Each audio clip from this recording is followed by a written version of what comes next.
Welcome to the Festival of Storytellers.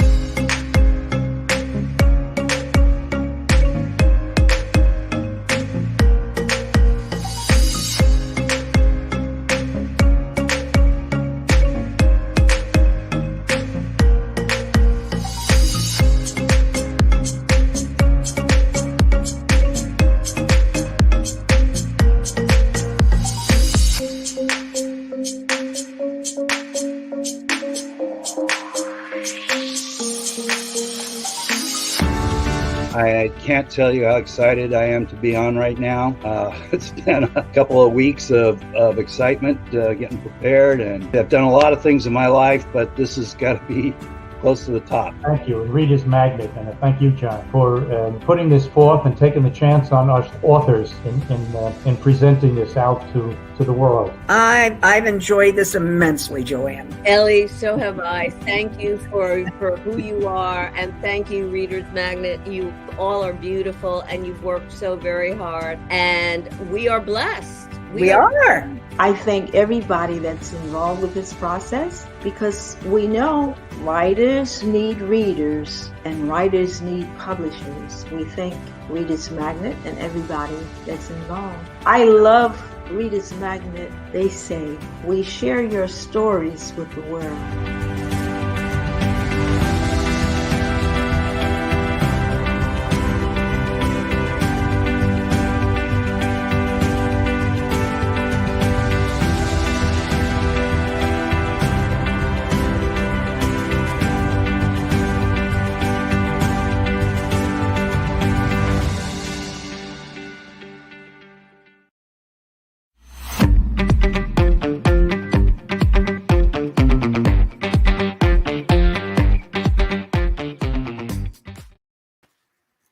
Good afternoon. My name is Sandra BIRCHFIELD, and I'm a writer of books for children.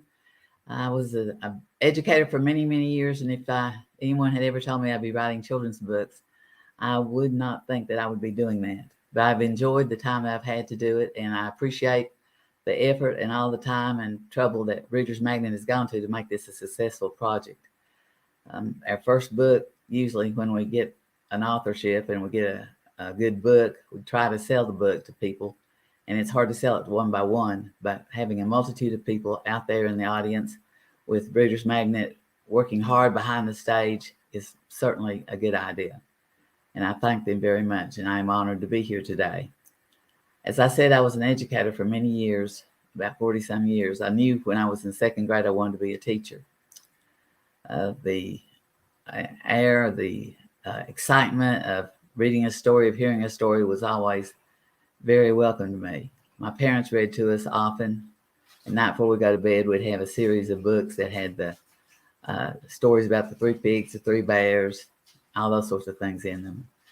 And I had a very active imagination as a young child, and got into a lot of things probably that I shouldn't get into, but enjoyed my childhood and enjoyed reading stories.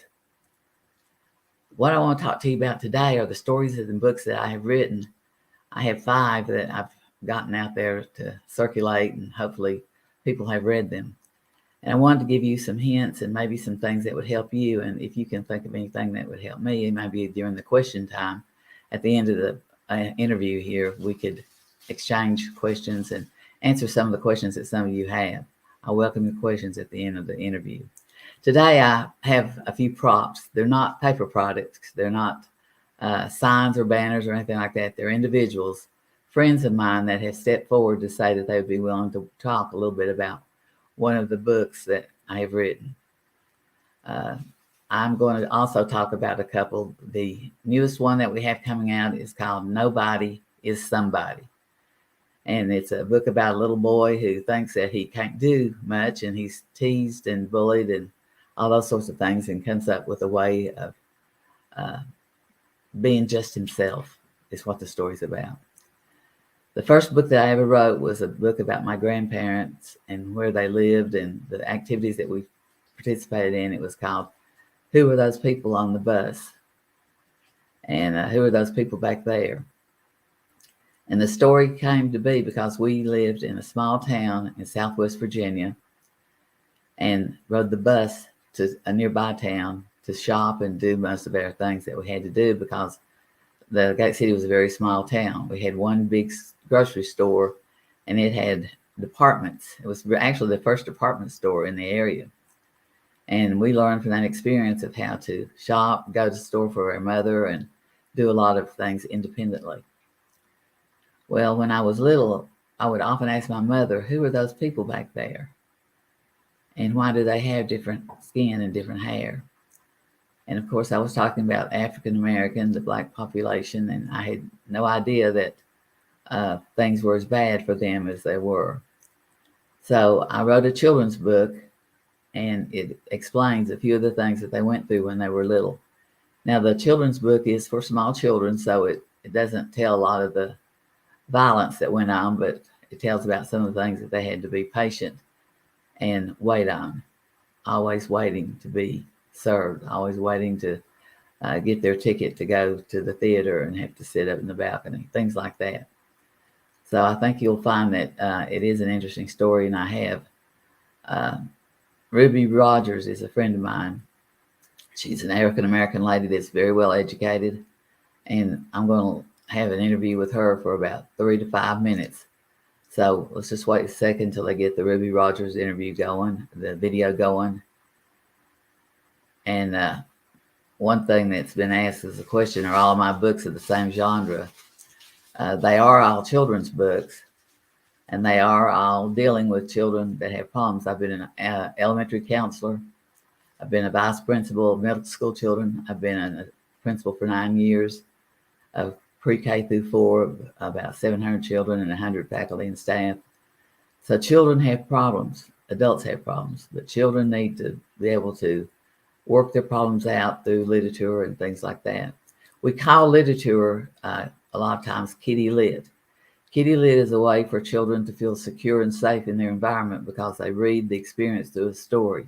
And then with questions and interaction, their parents can help them understand better what the problem is and how they can solve the problem. So let's just take a little clip of Ruby Rogers talking about her experience when growing up for about 3 minutes, 5 minutes here. Hopefully we can get the video going, but if we can't, we've got other things to do.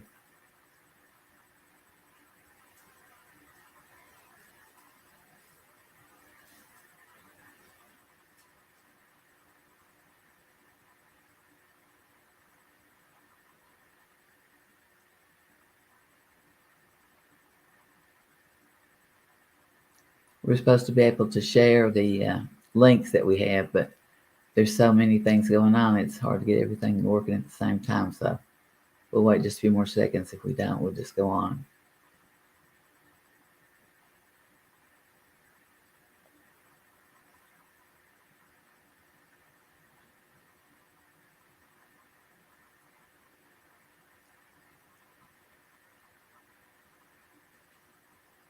Okay, one of the things that Ruby would talk about in her video was about the time when they would go to the store to buy shoes. She said that they would have to wait in a little room off to the side of the department store, like where the shoes were, until the white people bought their shoes, and then they would have the opportunity to shop themselves for shoes. She said sometimes they would wait a long time in that little booth, waiting to be served, waiting to be a part of the neighborhood and get their shoes. She also explained that they went to the African-American school till she was in the 8th grade. And then she transferred to the high school in Gate City with about 20 some others in 1964. I remember that time, but I didn't think anything about it because our parents had sheltered us from a lot of things. And so had Ninky's mom and dad. They had also sheltered her from a lot of things that were going on during that time because there were things that they just didn't need to know about as small children. The next book that I have written and that is soon to be published is called Hospital for the Sick, Get Well Quick. The hospital book was designed for during COVID, and one of the videos I had was a friend of mine talked to a friend of hers who had a grandchild the friend of the lady that I know said the grandchild was real upset because her grandmother, Grams, was going to have to go into the hospital. And she was real upset about that. The girl who was little didn't know much about a hospital. So it all is in rhyme. The genre is for children, and it's for knowledge and understanding of what a hospital is. During the time of COVID last year, and still going on today, some children had to enter the facilities and didn't know much about them. So our wish is that maybe this book will get in the hands of some doctors and some nurses and healthcare workers that can put some of these in doctors' offices and children's clinics and give a child one to read, or read to the child about what a hospital is, and make them feel a little bit better about the situation that they have to go through. This book will be ready to come out probably about the middle of December. And the next book that we have is called Manners, and Little Giant called Manners. And Reader's Magnet doesn't have this one. Marco has it, but I just mention it because the genre of it is more educational. It's a instructional story based on 5 children that live together in a big house. And Manners is a little boy's name, and he is not a giant. His siblings, his sister and his 3 brothers, are all giants. And Manners has to find ways to calm them down and to get them to understand that they can't live in an environment or in today's society by acting the way they're acting. His sister's name is Puller the Hair, and she always wants to pull people's hair, and she causes problems on the internet. She uses things that she shouldn't and puts them on the internet and Facebook and posts because she wants to make friends, and she doesn't know how. And living with her brother, she hasn't learned how because they're even worse than she is at some of the things they do. One of the other siblings is called Kicker in the Side, and he likes to ride the bus. And he's so huge that he overtakes more than one seat on the bus and is always stretching out and trying to get his way so he can have lots of room on the bus. One of the other characters in the story is called Kicker Fisticuss, and Fisticuss wants to join a gang. So Manners talks to him and gets him to understand that he can't just join a gang and he'd be in a lot of trouble if he did some of the things that they got into. So he talks him into talking to the coach, and the coach talks him into being a guard to help with the bus patrol and do some other things active and be on the wrestling team. Because Fisticuss was real tough. And he really enjoyed the wrestling team and liked it. So Manners came through again. This story has objectives. It has lesson plans. It's for elementary counselors, grades pre-K through 4th. However, you can use it for 5th grade if you'd like to. And it's also got activities. It's got discussion questions. And it talks the way through so many of the stories, and the children can really interact with them. So it's a instructional tool, but it's also been written for children.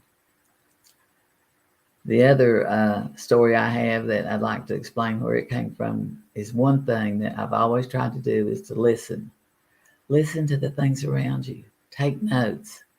If you hear a phrase or something you think would be a good springboard for a story, write it down so you won't forget it.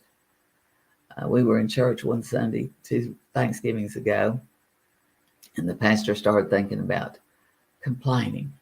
And in his sermon, he said, people complain all the time. If they wanted ham for Thanksgiving and they got turkey, they complain. If they didn't get mom's apple pie for Thanksgiving dinner, they would complain.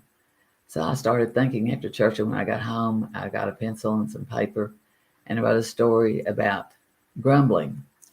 And the story is called Goodness Gracious, Grumbling is Contagious.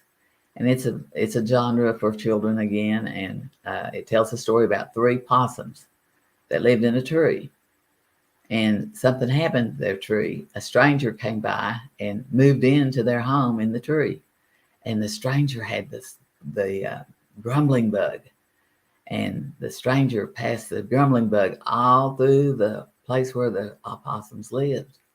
So when they went back to their tree, they knew something was wrong because everyone was griping and grouchy and grumbling and just not doing what they should be doing. They were just complaining all the time. So they found out how to get rid of the grumbling bug. And that's a big help to everyone. The other story that we have that we've developed that should be coming out anytime now is called Nobody with a little N is Somebody. And this is a emotional type story because it deals with the emotions of a little boy who thinks that he's all alone and can't do anything. Many of our children today don't have the confidence they need to do some of the things they need to do. So sometimes they get into a little trouble. We need to try to write stories that are leaning toward the emotional input of a child, to talk with them, not to yell and shout, but to talk to them and let them understand that they are themselves. They are me. I am me. And that's the main theme that I tried to put in the story. I can do not everything, but the things I can do are the things that I can do. And this is really important as we go through early school age grades and make friends and try to do the things we want to do. Now, one thing that nobody didn't care much about doing was sports. He didn't really care for basketball or football or baseball or soccer or any of those things. In fact, one day when the coach called him out, said, "Nobody, come over here and play ball with us." And there were several children playing a little softball. And he participated, and he did pretty well. And he was satisfied that he had done his best, and he had to admit it was fun. Being with other children and participating was a lot of fun. The next thing that happens is that he starts practicing his homework better. He starts working harder in school at the things he likes to do. And that's to work puzzles and brain teasers and things like that, because he liked to exercise his brain, not to just play sports all the time, even though that does exercise your brain sometimes too. But nobody with a little N found out that a special occasion was going to be happening at the school. And the special occasion was that the spelling bee was going to come to the school. And Coach talked to Nobody and said, "Nobody, why don't you enter the spelling bee?" And Nobody says, "Oh, Coach, I don't think I could enter the spelling bee. I don't think I'd be approved for that. I like to do things, but I don't want to get up in front of a lot of people." Well, when the spelling bee time came, a day or so before, he did sign up for the spelling bee. He signed his name and he was ready to participate. And everyone was amazed that word after word he was able to spell. And claps of joy came from his friends and his fellow students as they were so surprised that nobody was somebody, because somebody could do a lot more than he thought he could. And that's important for all of us to know, that all we have to do is just be me. And this is the book that's coming out soon, and I hope that you will take a look at it and get it. It'd be a good book to share with your children. You know, one thing we want to do, and one thing is the prime example. The prime example is that we all work together, and we need to pull children in and let them know what's going on. When I was in second grade, I knew I wanted to be a teacher, as I said earlier. I graduated from high school, and I worked my summer at the high school where I graduated from. And then I worked during the summers, 10 summers with Upward Bound, which is a federal program, kind of like Head Start is for children beginning school. It's a jump start for children that want to go on to college, but maybe haven't done real well in high school. So this is important, that they have the background that they need. And I was a recreation director, and I lived in the dorm with the children, the high school students, for 6 weeks. And then we took a big trip somewhere. But this was a learning experience, because during the after lunch period, they would have classes in math and English and other subjects so that they could strengthen their grades in school. And they found out what a college was like because they lived on campus. They got to do sports. I taught volleyball, basketball. We played all the time after we did our homework. So these are important skills that were important to these children because they had never even been in a swimming pool before. I taught 2 or 3 of them to swim, and they had never been in a pool before. After I finished my first year of Upward Bound, I got hired as a kindergarten teacher in 1972. In 72 through 1980, I was a kindergarten teacher in Bristol, Virginia. And we had such a good time. We had lots of experiences, lots of things that I had to learn on my feet. It wasn't already there. It's just how we got by. There was a large city called Bristol, Virginia, and it annexed and took a lot of our children. But before they annexed, the year before, we had 135 kindergarten children. We had 5 teachers, and we had 2 classrooms, if you can imagine. So what we did was we divided the 5 areas. They weren't classrooms anymore. They were areas up into math, science, language arts, spelling, and social studies.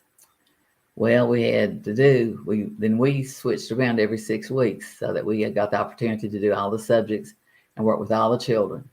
And sometimes it was a zoo, but we made it through the year. I was in the social studies area during Christmas.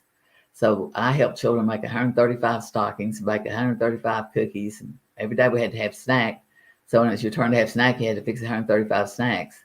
And it was an experience I'll never forget. But these are learning experiences, and this is what these children need. They need to have more time to learn. After I taught kindergarten for 8 years in 80, I was working for 1 year as Associate Director of Admissions at Clinch Valley College. We went out and recruited students. I was also part-time faculty, so I taught education classes. After working as a part-time faculty with Clinch Valley, the director of the admissions program or admissions office left and went back to Lynchburg College. So I was asked by the vice chancellor if I could would I be willing to apply for the job. So I did. So I worked in that job for 9 years as a director of admissions and part-time faculty. And what I did, instead of taking pamphlets to the schools, let them see how a school was going, how college was going to be, and listen to me talk, I would get up early. I lived about a 35-minute drive from the college because I was married at that time. Didn't have any children yet, but one on the way. And I would drive to Grundy or Hurley in Buchanan County, which is about a 2.5 hour drive from where we lived in Wines, Virginia, where we taught school in Wines, Virginia, and worked at the college. We would get there. I'd bring them back to the college campus. We'd have a college tour. We'd have something to eat. I'd show them everything around. I'd have a question and answer time. And then we would get them back on the van and drive back. And they really enjoyed the experience because it was better going to the place, seeing the individuals and talk to the professors. They also had time, like if they were interested in mathematics, they would talk to the math professor.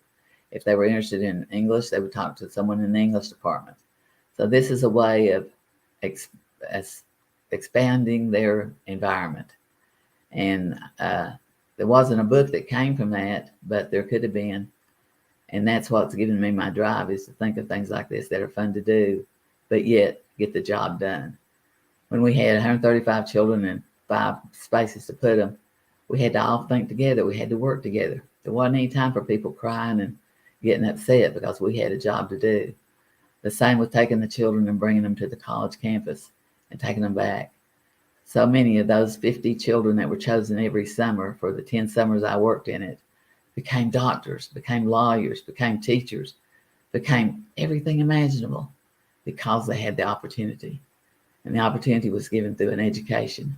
And the education that they received was through books that were in their classrooms and the teachers made them read as extracurricular activities. All these experiences came to make me use my imagination, I guess is what you'd have to say. I am married. I got married in 1981. We have 4 children. We have 4 grandchildren. We have 2 children, a boy and a girl, and we have 4 grandchildren. We have 2 boys and 2 girls. And that's been a wonderful experience of getting to know them. They are very sharp. They work hard. They love school, and I hope it stays that way. And we all just need to think in our hearts that everything will come back to normal one of these days. And we all know what normal is. is living in a peaceful world with the love and consideration that everyone should give to each other. It's so special to have all of our veterans that have come back, and I mourn for the loss of what we've had lost. I'd like to wish the veterans, even though Veterans Day's a little bit gone now, but I'd like to wish you well, and you're coming up wherever you're going to have to go, whatever you're going to have to do. We're thinking about you all the time. So I guess that after I finished with Upward Bound, I got involved at ETSU, East Tennessee State University, and worked on my doctorate degree. And my husband was a big help in that because we had 2 small children and I had to drive an hour and 45 minutes to get to the college. And so I would drive and he would stay home with the children and he would help me with anything that I needed done. And I appreciate him so much because he's a big factor in my life. I worked 6 years to get my doctorate degree, and it's in educational leadership and policy analysis. And I learned a lot. So I guess really the very first book that I ever wrote was my dissertation. And that was a job to do. But I hope that what I've said today will help you look at the Nobody Somebody book and Hospital for the Get Well Quick, Hospital for the Sick. Look at that book because both those are wonderful books. And if you have the opportunity to give a book about the hospital to a child, please do so, because I think it will help them not enjoy, but understand better what they're having to go through in order to renew their health and their vitality and their ambition. After I finished guidance counseling, I was a guidance counselor for 6 years, elementary guidance counselor, grades pre-K through 4th grade. I enjoyed that job very much. Then after I finished guidance counselor, I was elementary middle school principal, grades 5 through 8. And it was near where I lived, and it didn't take me so long to drive to work. However, there were a lot of things that needed to be changed, and the principal that was at Wise Primary was getting ready to retire. So one morning, they came down and asked if I would take the job at Wise Primary after I'd been at the middle school for 2 years. And I was principal at Wise Primary for 9 years. And during that 9 years also, I took a part-time job with another institution called Lincoln Memorial University and worked in those departments down there teaching graduate classes. So I have had a very good life. I have spent it around children and watching my children as well as my own and others grow up a little bit and do what they need to do. But I want you to try to think about things. Get you a notepad and an ink pen, and when you write down something, try to bring it forth into something that can be read and enjoyed by our children. Don't let that book just lie on the shelf. Get up and read it yourself to one of the children in the room, and they'll love you forever because they'll remember the story that you've read. I'd like to have, if anyone has any questions now, let's see if there's anybody that has some questions. We'll take a couple of minutes and try to do some of those. I've enjoyed my time with Reader's Magnet, and I appreciate each one of you sitting and listening to my 30-minute spiel about how important it is to have books in a child's life. And just remember that we've all had such a good experience. A question from Farragher: would recommend the look of.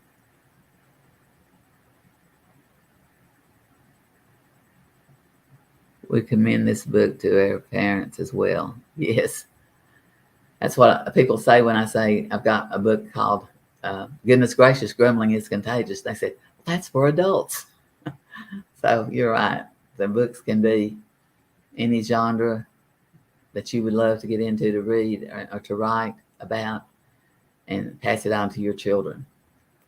Thank you for the time that you've given me today. I don't see any more questions, so thank you very much.